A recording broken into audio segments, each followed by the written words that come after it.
one because I am gonna take the dog for a walk. I gotta come back. I gotta hit the elliptical for a little bit, and I've got a live stream with Polly talking about this show, The Many Saints of Newark, which is I guess you could describe it as the prequel to The Sopranos, starring Alessandro Nivolo, Ray Liotta, and James Gandolfini's son, Michael. I don't know what to say. I was expecting.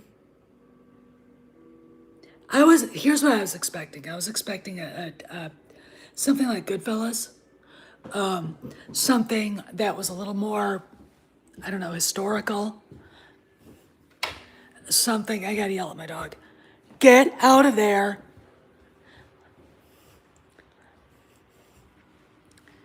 He's gonna have to go into his house. Drop it. House. House. Come on. Come on. Get in your house. You're bad. I'm gonna take you out for a walk in a little bit. Dickhead. He is a dickhead too. Don't get mad at me for saying that. He's a shit. Anyway, I was expecting not what we got. And not to say that the actors didn't do a good job. They did a great job. But this is going to be a spoiler-filled review. And I'm going to explain what I liked. I liked the acting. I did not like the plot, and I did not like the story.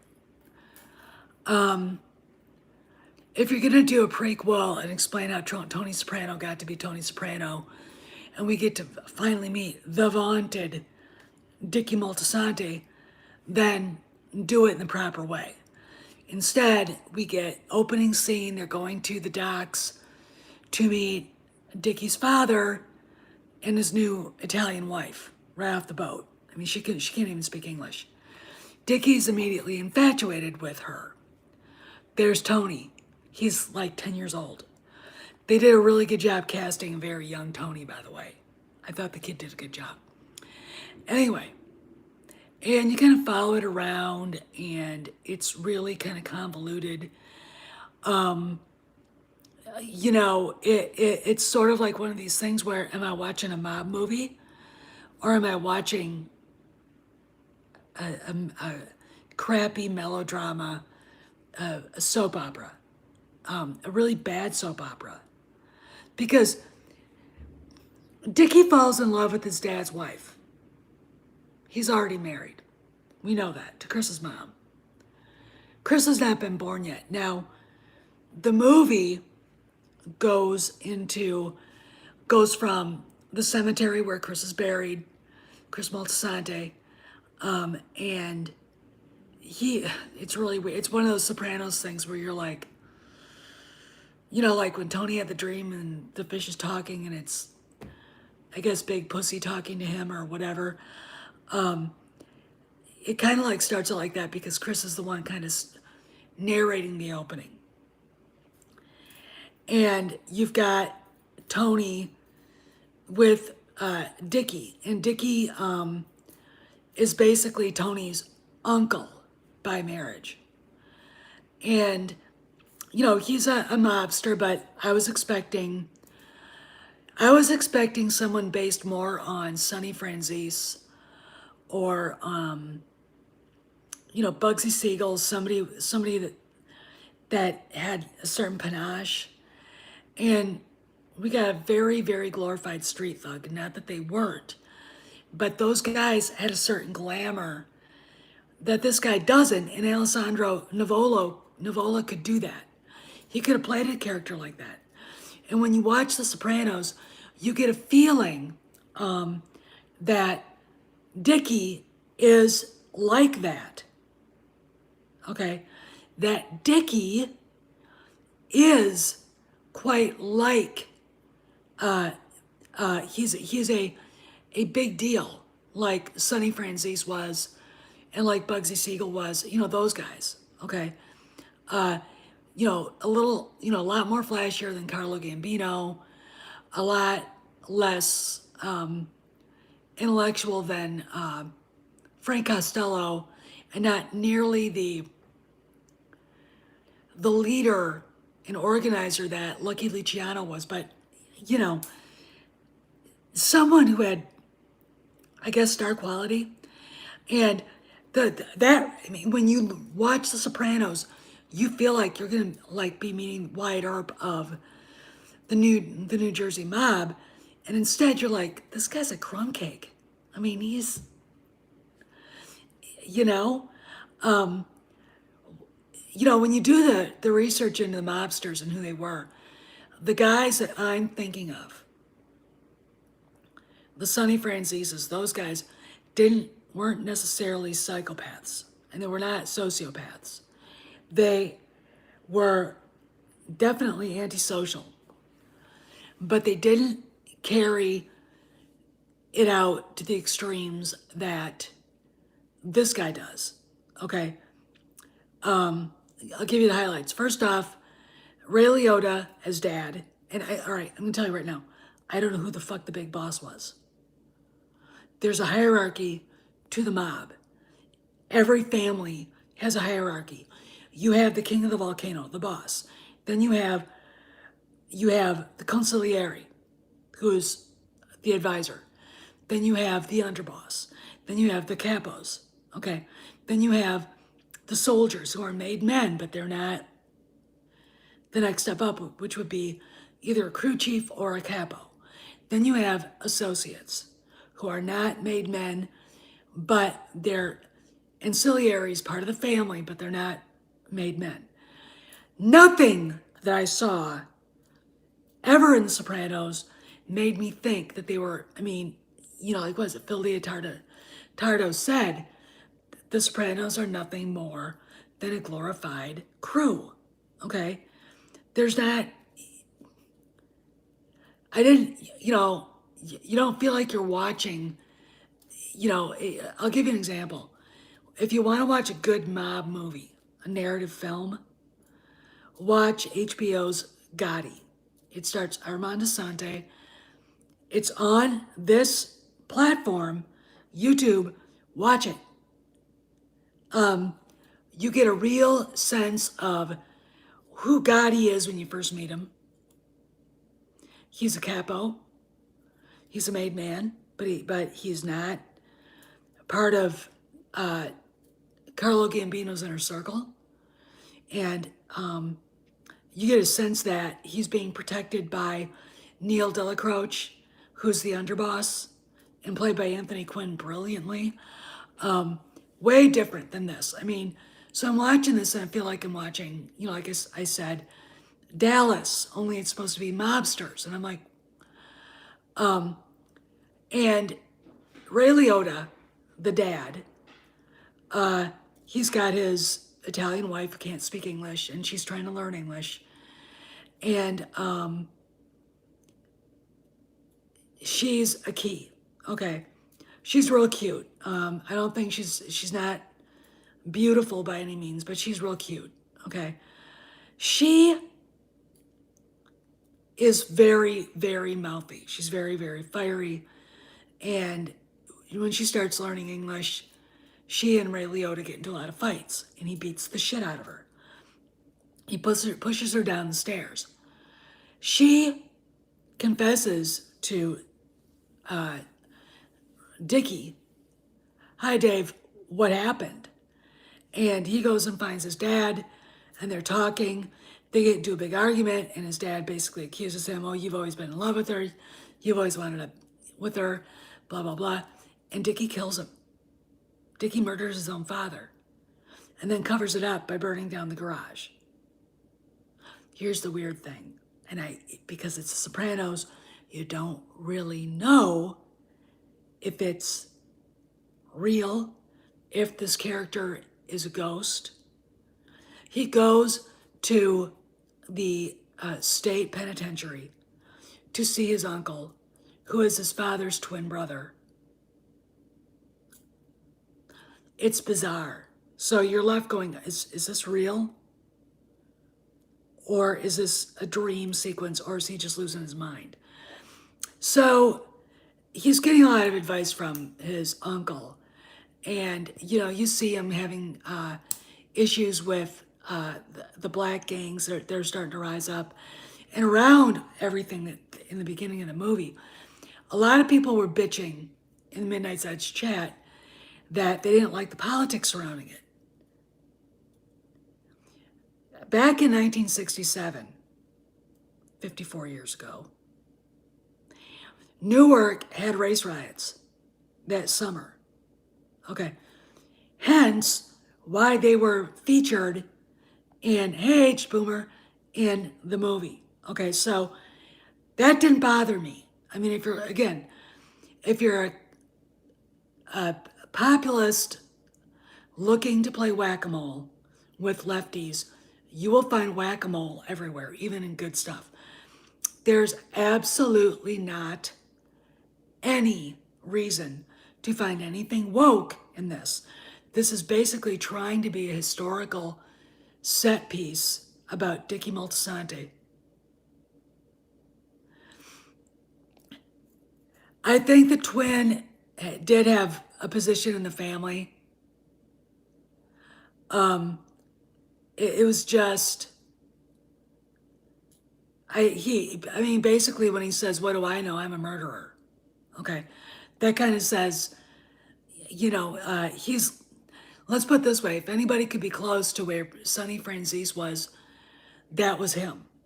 Okay, because he was, I don't think in '67 he was thrown in jail. Oh yeah, I'm gonna be there too. I don't think, I think Sonny Franzese ended up in jail. When did they have the Italian American League and Joe Colombo was pretending to be an innocent bystander? 1972, 73, that was right before. And yeah, because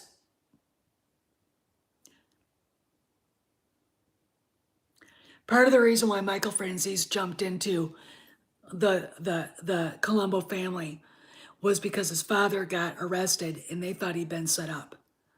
Okay, that's a different story. But so, that gives you a little idea of what this might be. Okay.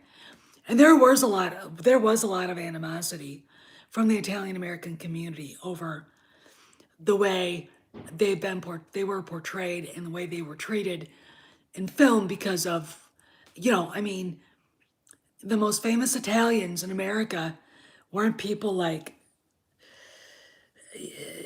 you think about it, they were Lucky Luciano and Albert Anastasia and, Al Capone, you know, uh,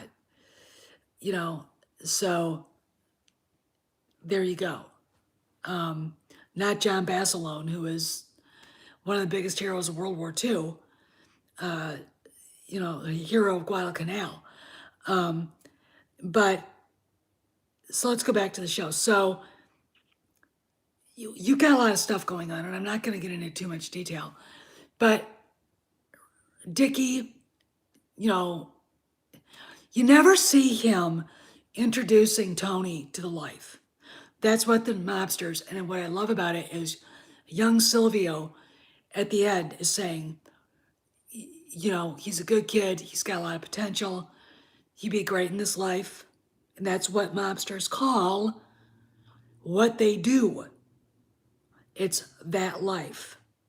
When Michael Franzese goes on and he's talking about it, talking about his dad, talking about his time as a capo in the Colombo crime family, it was that life, okay?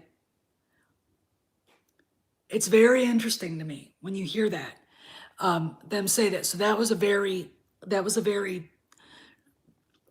good thing.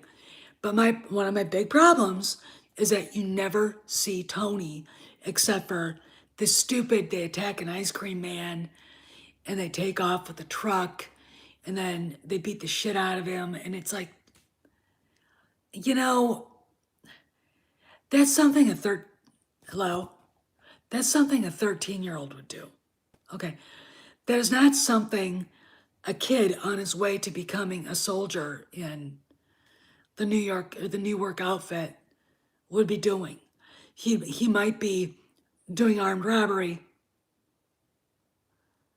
I didn't either. I mean, I thought it was just, I don't know what they were trying to do with this movie. But you don't see Richie or Dickie showing Tony the ropes. And one of the problems I have with this movie is Tony basically being Dickie's Padawan. Okay? They didn't spend a lot of time together. Tony was getting into stupid trouble all on his own, you know? And meanwhile, you know, Dickie is having a relationship with the woman that is his father's widow. And, you know, there's other things going on. They're just like, what is this? The Many Saints of Newark or Days of Our Lives. That was my problem with this. You know, again, I was expecting more of a Martin Scorsese, you know, how Henry Hill was brought in as an associate. I don't think it needed it either. They wanted to connect Chris to it. And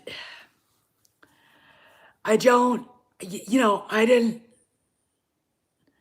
either. I didn't, I thought that was, you know, then you're getting into Italian superstition. The old lady, the grandma saying what she said. I could hear my mother-in-law saying that, me looking at her going, you know. So Dickie has a relationship with this woman whose name I can't remember. And because look, she was cute. She wasn't beautiful. Okay. And annoying AF. And she doesn't want to be held back. She wants to go out. She wants to do things. She is a wild child. Okay. And she's got that Italian temper. So she starts having an affair with his associate, who is a black gang member. Right? He's you know, call it the black organized crime. And at the end of that part, you know, Dickie's confessing to his uncle that I'm not sure wasn't his father, and he wasn't just imagining. I want to do good things. And he keeps saying that, and he's trying to help he's trying to stick up for Tony being a football player, and Uncle Junior is just an asshole. He's an asshole right from the start. And at the end, I am going to spoil the ending, okay? Because that's the part that's going to... There should have been something more to this than a personal grudge, okay? You know, these guys do make mistakes. They do break rules, okay? And Dickie broke a rule. He murdered his father, who's part of the life, over the father's new wife, and then was stooping the father's new wife, which is breaking rules like, I mean, I'll tell you, I'm gonna give you a little hint, because I gotta go pretty soon. The reason why Giuseppina Moltisanti, okay, the reason why Big Paul Castellano was shot, and the reason why Gotti got his crew together and got rid of him outside Spark Steakhouse isn't just because Paul was taking more money than from them and being a cheap prick, and he was, all right. He was disrespecting his own wife in their own house with this ugly ass maid, and they were pissed. All right.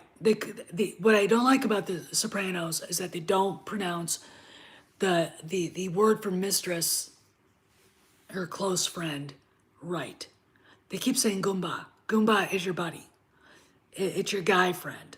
Okay, you know, like, you know, Sammy Gravano talks about Alley Boy. They were Goombas. Goombata is a girlfriend. Okay? All right. So, Dickie, Goombata, is his father's widow, and he murdered his father over her. Okay, so there are at least about 7 billion different rules broken, which would have been enough to him right there. I mean, Johnny Soprano and the rest of them would have been like, he's got to go. But they were like, he takes care of his family. I'm trying to figure out when. In this whole 3-hour movie, I didn't see anything that remotely made it look like he was the guy we were led to believe he was. Okay? So, the girl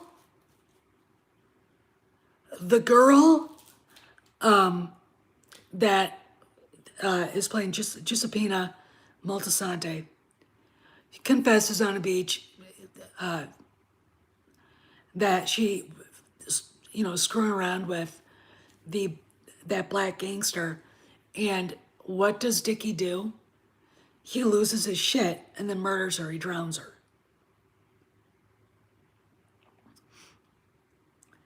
And then the rest of the time, I mean, basically, Ray Liotta's uncle, which I'm still like going, is that true or real or not? Basically tells him, you know what you can do for your nephew, give him the best Christmas present ever? Leave him alone. So he starts doing that. And Tony's all disappointed, but I'm like,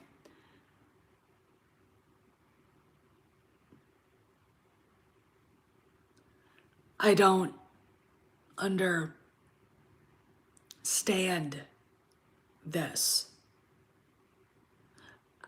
Where is the relationship? You've got Christopher Moltisanti being a little baby, meeting Tony and screaming. Okay.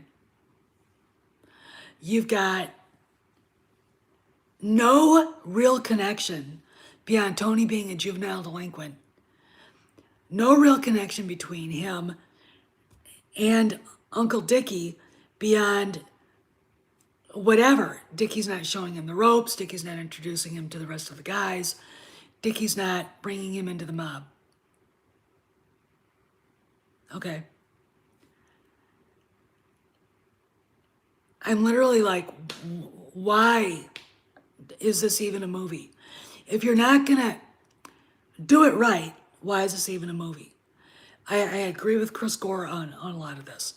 So we get to the end. Now, they were at, all right, I'm going to set this up. Junior is screwing Tony's mom.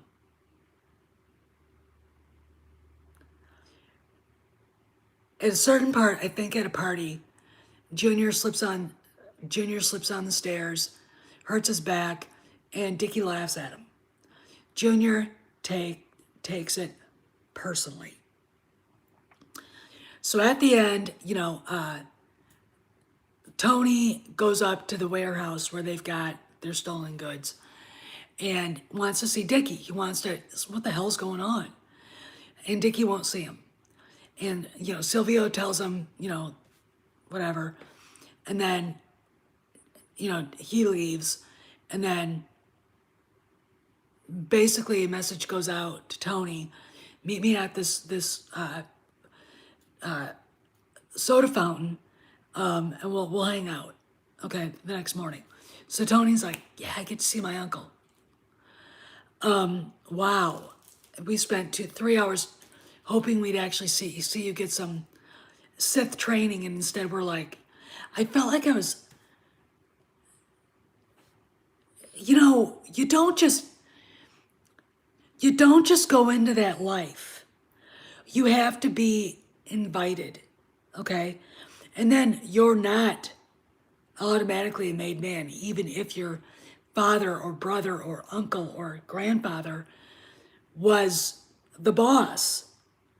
You have to prove yourself, and Tony did none of that. None. We didn't get to see any of that, and that's what I thought we would see, is him becoming a mobster, a young soldier in the Newark crime family. So Silvio goes out and basically, pitches, I think, yeah, that's what it felt like too, Dave. Pitches Tony as, we should bring him in. He's got talent. He's a good kid, blah, blah, blah. And, Dickie's like not even listening to him really. So finally leaves. Silvio gives him a present. The guy that played Silvio was great. The guy that played Polly Walnuts was great. Okay. It all just worked. So we get going further. Okay. Dickie pulls up into the parking lot or the driveway of his house, picks up the presents that he had and some folding chairs, and somebody comes up behind him, and it looks like the black guy, and it might have been, because go back. There's a point during the movie at the very end where you see, I don't know who it was, maybe I can't remember who played Big Pussy, but it's a rather large Italian guy, obviously a mobster, pissed off about the selection of Christmas trees, and he sees that hood and his kid getting bottles of soda, buying a couple bottles of soda out of a machine, and he's pissed. I don't know what that scene was supposed to mean, okay? But we have a guy with kind of bushy hair in the shadows coming up behind Dickie and putting two bullets in his head. Very professional. Let me explain. The only thing that makes me think that wasn't that guy was because of the way it was done. Okay. You see Uncle Junior get up out of his car, run to the phone, hear someone say, "It's done." And that's it. And then you see Tony, sadly at the soda fountain, wondering where Dickie was, not knowing yet that he was dead. And then at the funeral, and then, of course, the Sopranos thing. You see Tony sitting there, and all of a sudden you see a hand reach out. I think they did too. I really do. Hand reach up out of the casket with, Dickie's pinky ring, and they do this.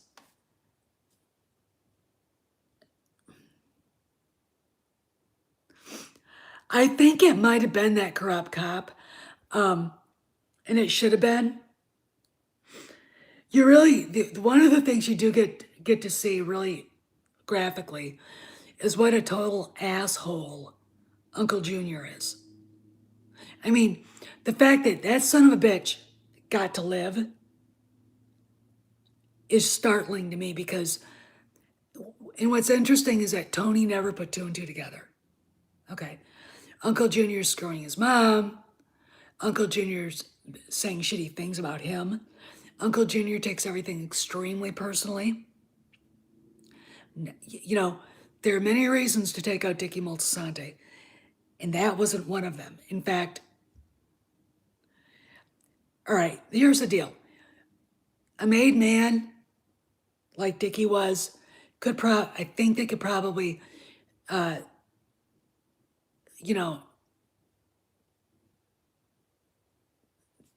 trash another, tease another made man, bust balls. I think that's allowed. But if you weren't a made man and did it, you were dead. Okay, they would beat the shit out of you at least. So I think Uncle Junior broke a rule here.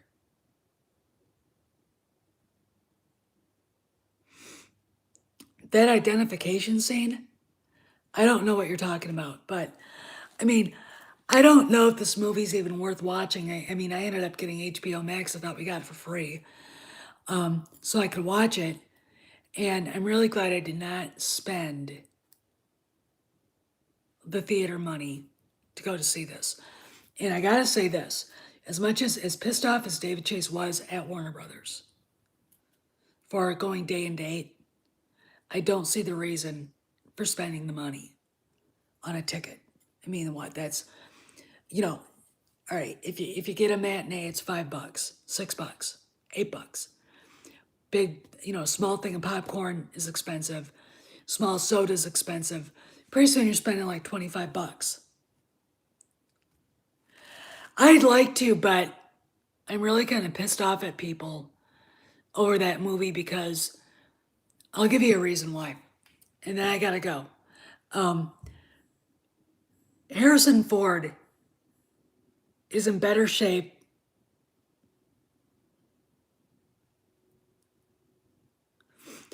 Well, I think if Michael had been more in the movie, it would have been better. But they just the story was just bad. But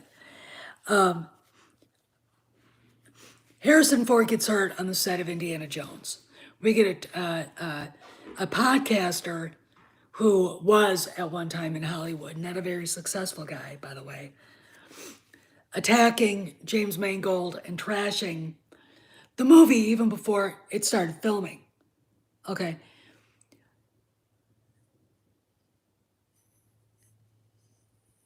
And Cry Macho comes out, and the same people are cheering a 90-year-old Clint Eastwood. My attitude is I don't think I want to watch it.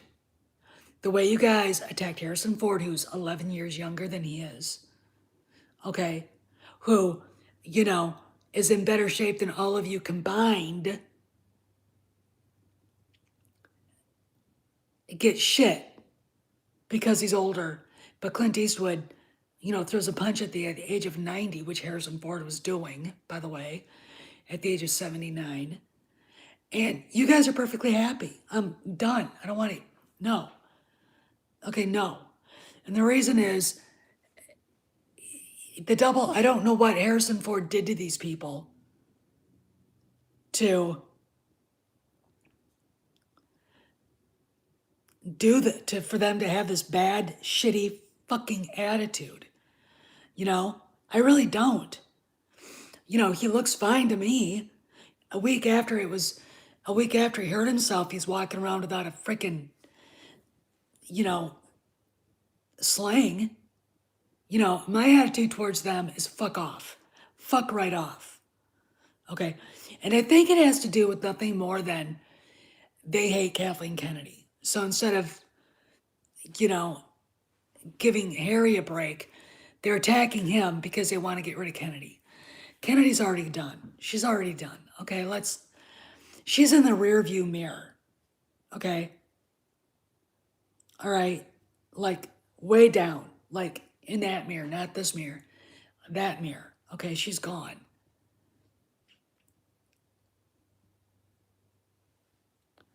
Well, I don't get it.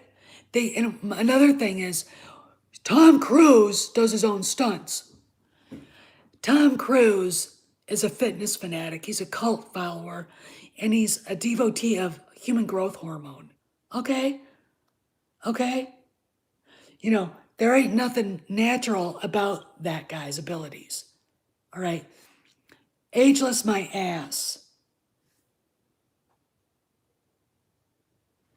Oh, Dune? No. I mean, Dune, when I heard Chris Gore talking about Many Saints, I'm like, and I thought, you know what? We don't have any matinees for this. I am not spending my evening by myself because my husband doesn't like going to the movies anymore to see this, okay? And he wouldn't like this movie anyway.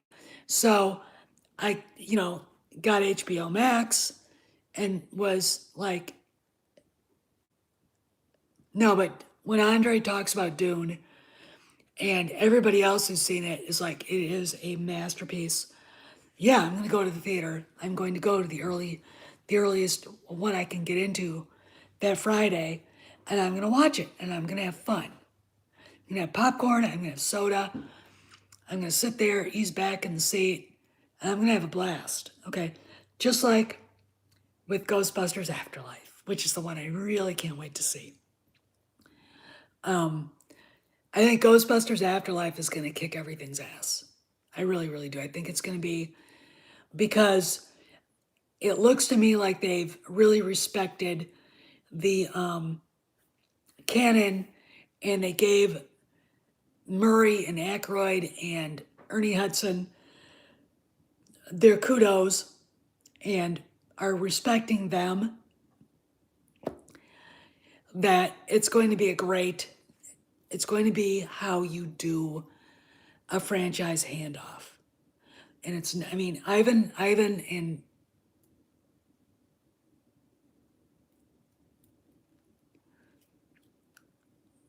Andre never said that. Andre didn't say that. So I don't know what you're talking about. But anyway, I really, I mean, this, you know, Andre said there's no woke in it in Dune. You know, if you know anything about the story, you already know that women are very much part of the story. So there's no woke, there's no, you know, Star Trek Below Decks. I just watched Clownfish TV video on that. He was talking about the Dune from 1984, and Andre never said the 1984 version was better. So, I mean, I don't know, maybe just Nova misheard it, but Andre loved this version of Dune. He said it was everything that it should have been. And I have a feeling Ghostbusters Afterlife is going to be the same thing. And I really think that Ghostbusters Afterlife is probably going to win the box office this year.